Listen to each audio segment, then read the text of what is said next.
have a happy story, at least I consider it to be one, for California. This will cancel out the other story. I've had a bone to pick with this issue for years.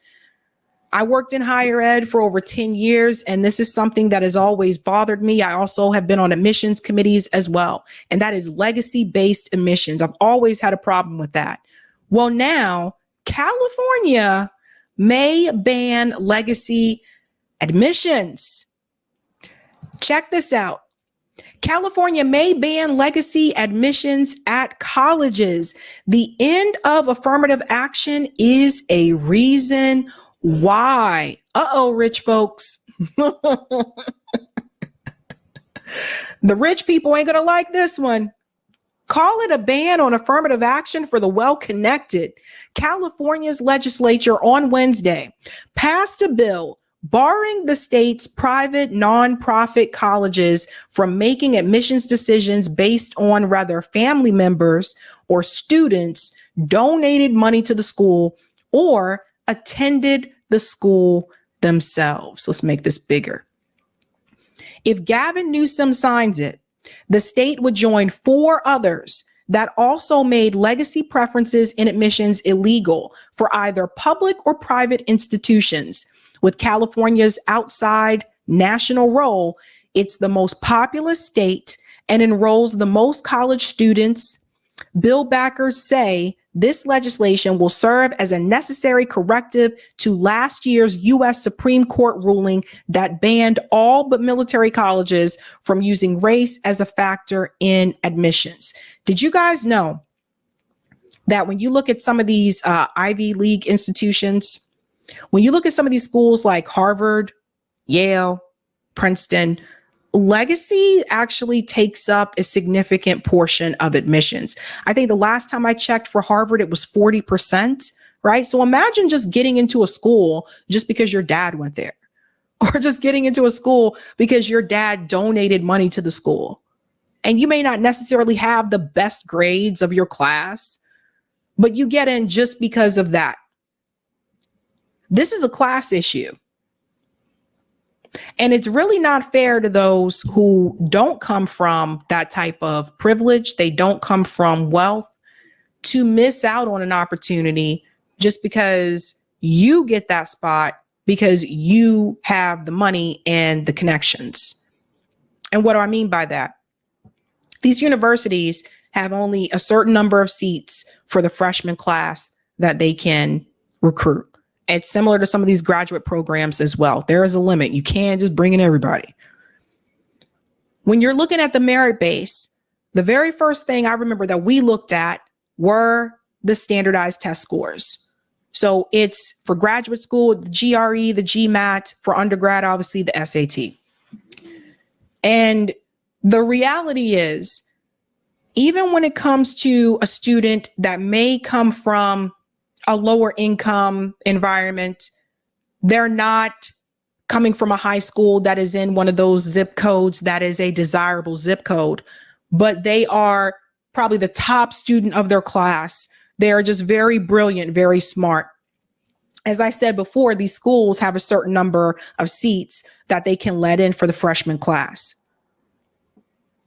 Why are 40% of the applicants at Harvard University getting in based on legacy alone when you have students that are phenomenal, that are very bright, that could get those seats? They may need some help. They may need scholarship. They may need financial aid, but could get those spots, but they're not because you're giving 40% of them to legacy.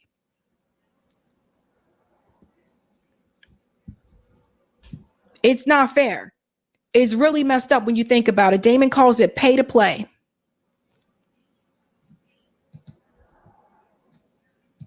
Let's continue. Assembly member Philip Ting, a Democrat from San Francisco, wrote Assembly Bill 1780 to ban legacy admissions, in part as a response to the Supreme Court ruling. We want to make sure that everyone's getting in because of their own merit, because of their grades, because of their test scores, what they provide to that institution, not because of their pocketbooks, of their parents, or their family members. Some of these kids, they've been known to, their parents can just simply make a phone call to get them in. This doesn't mean that they have the best grades. It doesn't mean that they have the best test scores. Sometimes they don't, but they'll still get in just because their parents went to the school. Here's more. The court undid nearly 50 years of precedent that permitted college admissions offices to consider a student's racial or ethnic background in their effort to promote campus diversity. In California, the ruling affected just a handful of private colleges that used affirmative action. Voters in 1996 changed the state constitution to forbid public schools from using race as a factor in admissions. And like that court decision, Ting's bill would affect few colleges. About a half dozen private institutions consider legacy admissions. None of California's public universities do. So like I said, guys, it's usually the elite schools, right? So Stanford.